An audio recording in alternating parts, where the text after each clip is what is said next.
The topic we are treating is electropotential. Whenever a metal is dipped into solution of its ions, we have what we call metal ion slash metal system. When a metal is dipped into solution of its ions, we have what we call metal ion slash metal system. In this type of system, a potential difference is set up between the metal and the solution of its ion. That is, in a metal ion slash metal system, a potential difference is set up between the metal and the solution of its ions. And this potential difference is what we call electrode potential. This potential difference is what we call electrode potential. And we therefore define electrode potential as the potential difference set up between a metal and the solution of its ion. We define electrode potential as the potential difference set up between a metal and the solution of its ion. Now we go to the subtopic metal ion slash metal system. Metal ion slash metal system. We have earlier said that when we dip a metal rod into solution of its ion, that we have what we call metal ion slash metal system. For example, if we dip a zinc rod into solution of zinc tetraoxosulfate 6, if we dip zinc rod into solution of zinc tetraoxosulfate 6, of course we know that zinc tetraoxosulfate 6 is an ionic compound, and its positive ion is zinc ion. So we are dipping zinc rod into solution of its ion.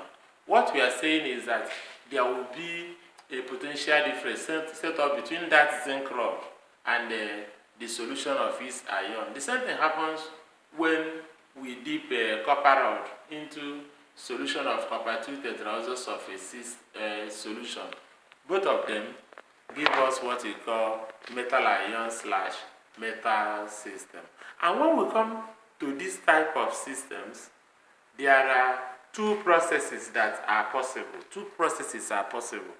One of the processes is the one that says that when we dip a metal rod into solution of its ion, atoms of the metal will move out of the surface of the metal rod, and they lose electrons which they leave on the surface of the metal rod to form ion of that metal, which go into solution. And at the same time, ions of the metal rod or of the elements which are in solution will move to the surface of the metal rod to pick up those electrons.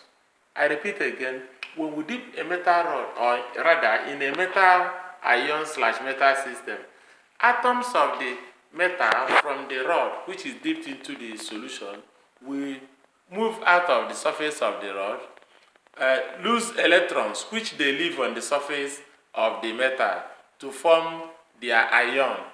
Because when a metal loses ion, it forms positive ion. That positive ion goes into solution. And when it goes into solution, at the same time, positive ions of that rod will move out of solution and go to the surface of the metal rod, where it picks up those electrons. Now, these are the two processes that take place. One sees atoms from the metal rod losing electrons which they leave on the surface of the metal to form ions of the metal which go into solution. And at the same time, ions of the second process, ions of the metal leave the solution and go to the surface of the rod, where it picks up electrons to become neutral atoms that deposit on the surface of the metal. Now, if process 1 is favored, if the first process is favored, what will happen? Okay,